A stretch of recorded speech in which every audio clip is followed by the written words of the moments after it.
මේක පටන් ගන්න කලින් පෙන්වන්න ඕනේ මේ කුරුණෑගල ළමයි දුන්න මට තෑග්ගක්. මේක මරු. මම තියාගෙන ඉන්නා නිතරම මේ එතන මගේ ළඟ. මේක මේ තෑග්ගක්. කුරුණෑගල ක්ලාස් එකෙන් දීපු තෑග්ගක්. මේක ඇවිල්ලා මේ දැන් මේ කුරුල්ලා මේක කුරුල්ලෙක්. මේක ගුරුත්ව කේන්දරයෙන් තමයි බැලන්ස් වෙලා තියෙන්නේ. එතකොට මේ ගැජට් එක නිර්මාණය කරලා තින්නේ හරියටම ස්කන්ධය ව්‍යාප්ත වෙන්න මේ පද්ධතියේ ගුරුත්ව කේන්ද්‍රය හරියටම මෙතෙන්ට එන්න.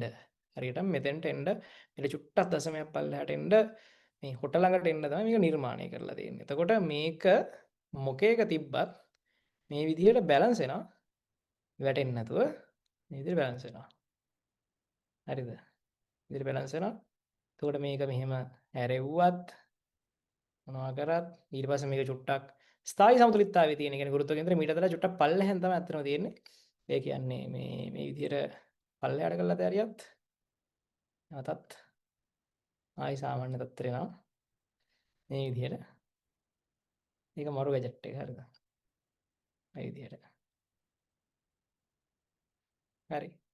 එතකොට ගුරුත්ව කේන්ද්‍රය මේ වගේ ස්ථායි සමතුලිතතාවයක් ආරක්ෂා කරගන්න නම් දැන් මෙතන තියෙනනේ බැලන්ස් වෙන්නේ හැම වෙලාවෙම. මේ කියන්නේ ගුරුත්ව කේන්ද්‍රය දැන් ගුරුත්ව කේන්ද්‍රය මෙයාගේ මේ හරිය වගේ තිබ්බොත් එහෙම එයාගේ බර මෙහෙම ක්‍රියා කරලා ගූර්ණයක් ඇතිලා වැටෙනවානේ. ඒතර ගුරුත්ව කේන්ද්‍රය හැම වෙලාවෙම මේ හොටෙන් නම් බැලන්ස් කරන්නේ. හොටේ තමයි ගුරුත්ව කේන්ද්‍රය තියෙන්න ඕනේ. එතකොට ඒ වගේම චුට්ටක් ඊටත් වඩා පොඩ්ඩක් පල්ලෙහාට ගෙන ආපුවම තමයි ස්ථායි සමතුලිතතාවය වගේ එකකුත් ආරක්ෂා කරගන්න පුළුවන් වෙන්නේ. ඒතර මේක විතරක් නෙමෙයි මේක ඇඟිල්ල තියලා වුණත් කොහොම වුණත් බැලන්ස් කරන්න පුළුවන් මේ හොටෙන් තියලා. හරිද? ඔය විදියට. හරිද? හරි.